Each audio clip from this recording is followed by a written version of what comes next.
Okay, so next we're going to talk about some properties about radicals. So there are 5 properties that we're going to introduce today in this lesson. First one is this. So we're going to see inside the bracket is a radical with index of n and a radicand is a. And we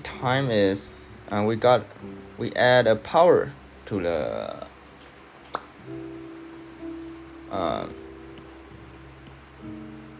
bracket. Okay, power of n to the bracket. Then in this case, actually we got n this bracket times each other, right? So we can easily diminish these two n, and then we got a. Second one, this one is a little bit special, more special. These two look similar, but they got different meaning. In this one, you do the power first, then you calculate. So power is first, then this part is second. But in first one, you do this first, then you do this part second. So the order is different. This means the value of the answer will also be different. So in this case, the second case, if n is an even number, this means the number a with the power of n will become positive number, right? This will become a positive. No matter a is negative or positive. If n is odd, is an even number, then a with power of n will become positive. And when you do the square root to a positive number, then your answer will always be positive. Okay? Then we use this symbol, two vertical line. This is a symbol that called absolute. Absolute sign. Okay, this means no matter a is positive or negative, I only take the positive value of a. So -2 with absolute sign will become 2. -100 with absolute sign will become 100. But 5 with negative sign, absolute sign, we'll just get 5. Yeah. Then let's see. If n is an odd number, then this a with the power of n will become negative. Okay? So in this case, a negative number with the radical of n, we can only make sure that it will got same value of a, but we won't sure that a will always be possible. So we can only write a. So if a is possible, then this number, a is possible, then this number will become possible. If a is negative, then this will become negative. Sorry, it's positive, not possible. Positive. Okay. So it won't get absolute sign here because it might be negative. Okay. But for even number, it could only be positive. Okay, let's get to the next one. This stuff. So when the index of radical is the same, we can simply do the calculation between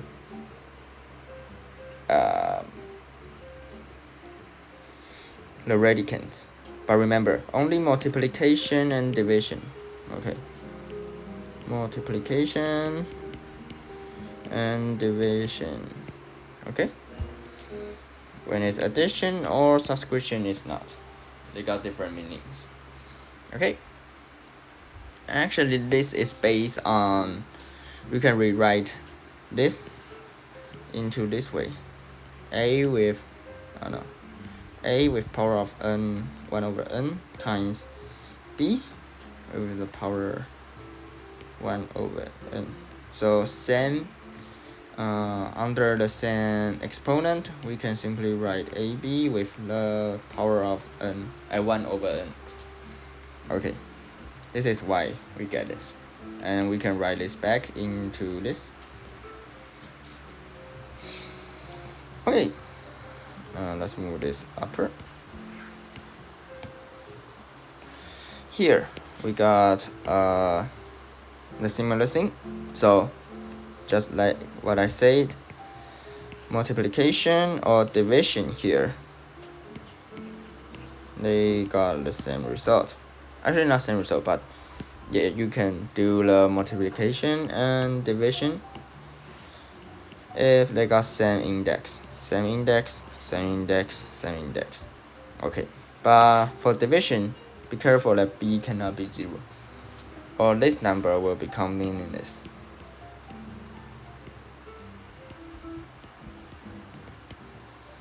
Okay, if b is 0. Okay, last one. So it's a little bit complex to see this form, but let's write it in another form.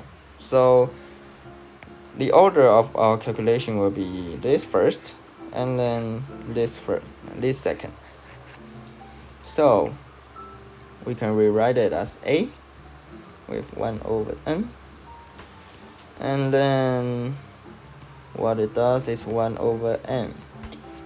And we know that when we write the power exponent in this form, we can multiply them, right? So we get a with nm 1 over nm,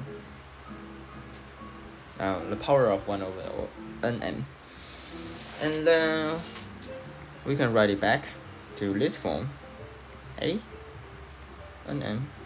So these two will be the same. Okay, and these are the 5 properties that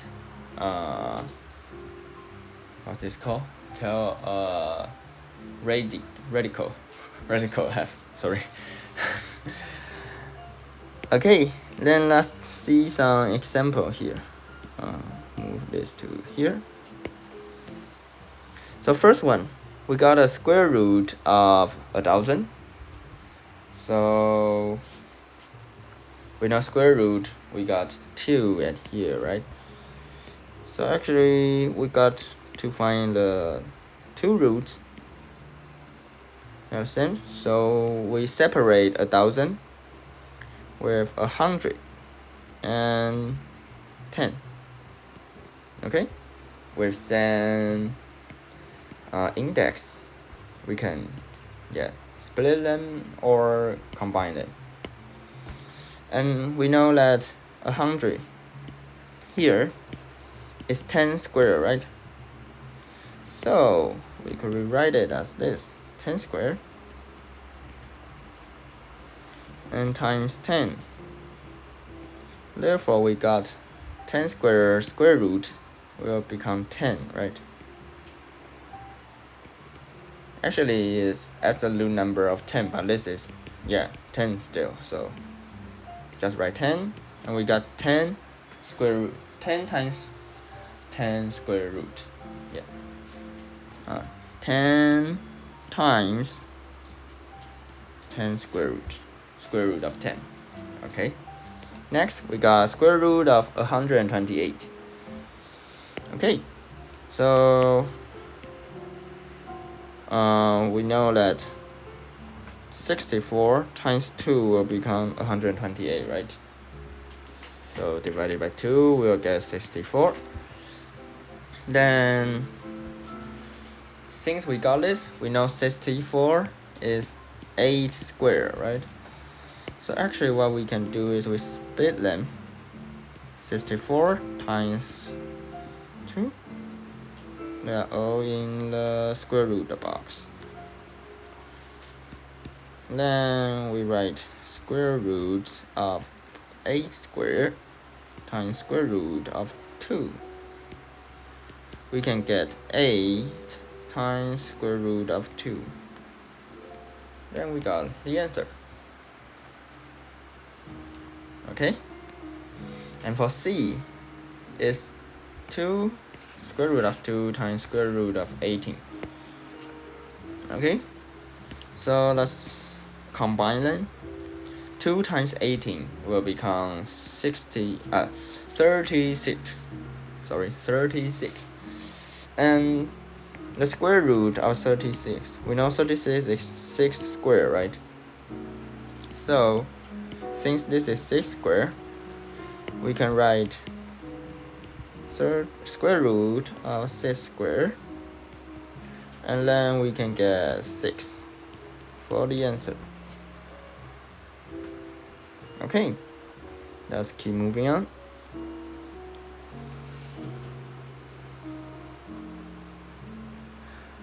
For this one, the cube root of 54. Okay, so we have to guess what it should look like. So 54 got a 2 for its factor, and then times 27. Okay, we can rewrite this. Rewrite 54 in this form. Then we get that 27 is 3 times 9. And we can also write in 3 times 3 times 3, right?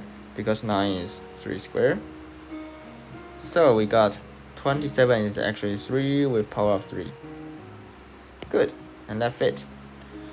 We got 3 with power square cube root of 2 times cube root of 3 with power of 3. Okay, then these two diminish. We get 3 to the square root, a cube root of 2. And next one, 2AA times m with power of 5. So in this case, we want to find the square root of this, right? So we have to find what is the value of 2AA can be factorized to. So I will guess 2 first. 2 times 144. Let's split the number and the variable. Here we can split that into n with power of 2 and n of power of 4 and n. So the square root of 144 is 12. So 12 times 12, you got 144. Therefore, for the first square root, it will become 12 square root 2. Okay? The second one, the second square root here, will become m squared times square root of m. Okay? Then we combine the things inside the square root and outside the square root. So the thing outside square root will be 12mn squared. We put them together, we get 12m squared. The thing inside square root is 2 and m. Okay, so we got square root 2m. And yeah, that's it. Okay, last two. The first one is 2 times square root of 18. Okay.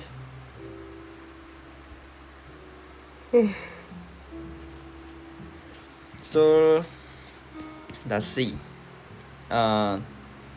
18 can be rewrite as 9 times 2, right? And 32 can be rewrite as 16 times 2. Okay, so 32 come to here. 18 comes to here. Okay, then we know that 9 is 3 square, right? 16 is 4 square. So actually it's not hard. 2, we write it again. 3 square times 2 minus 5. 4 square times 2. Okay, then we can take this 3 out, this 4 out. So we should get something like, okay, leave it in same screen. So first one will be 2 times 3, and then square root of 2 minus 5 times 4, square root of 2. Okay, so here 4 take out is 4 times 5. Take 3 out, we got 2 times 3. Okay, then we calculate those things outside the square root. We got 6 square root of 2 minus 10 square root, no, not 10. 5 times 4 is 20. 2. Okay, and since the square root is the same, actually we just take square root as the factors, so we can get 6 minus 20 square root 2. Then okay, it's 2. We need more space here, so we get minus 14 square root of 2, and this is our final answer. Okay, and last one. Okay, don't freak out, it's not that hard. Okay, here we got this, and we got this. Okay, it's a little bit complex, but don't worry, let's change the form of it. So we know we can rewrite square root of x into x with power of 1 over 2, right? So this one will become 1 over 2, and this part will become 1 over 3. So let's rewrite this. Okay, we didn't consider about the number inside it, so we'll leave x with the power of 5 times with 1 over 2, and then the other one is still x to the power of 5, 1 over 3. Okay, then we get x 5 over 2 times x 5 over 3. So we're going to do addition to the exponent here, but remember, to do the rational addition or subtraction, we have to make the denominator the same. So 1 is 2, 1 is 3. It's not the same, we have to make them into 6. Then we got 6. Okay, so first one here, we have to times 3, right? To the denominator and the numerator. So we got 3 times 5 times 3 is become 15, right? And here is additions. No, multiplication. So we have to write addition. Here we times 2 to get 6 in denominator. So we got 10 because 5 times 2 we got 10. Okay, then keep going on. We got x with power of 25 over 6. Okay, and this is still not the end. We have to change that back to the radical expression. So let's write it here. So it's like x. Okay, so the numerator will be the exponent with x, and the denominator will be the radical index. Okay, 25 and radical sign 6. Okay.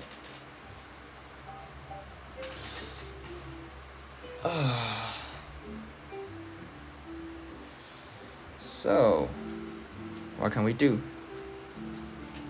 Actually, we can do this. We split 25 into 24 times x. Why we do this? Because 24 can divide 6 is the factor of 24. Okay, the word factor. Therefore, remember what we did here. The 6 is in the denominator, right? And the number here will be in the numerator. So actually this term here become x 24 divided by 6, which give us x power of 4. Okay,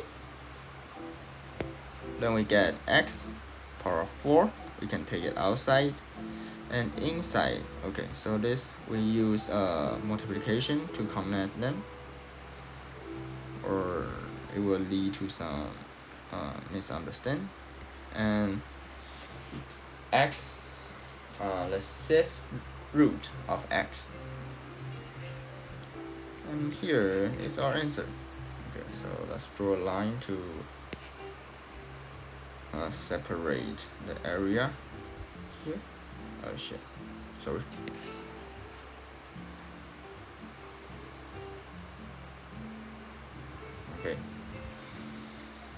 Okay, and that's for this class. Thank you.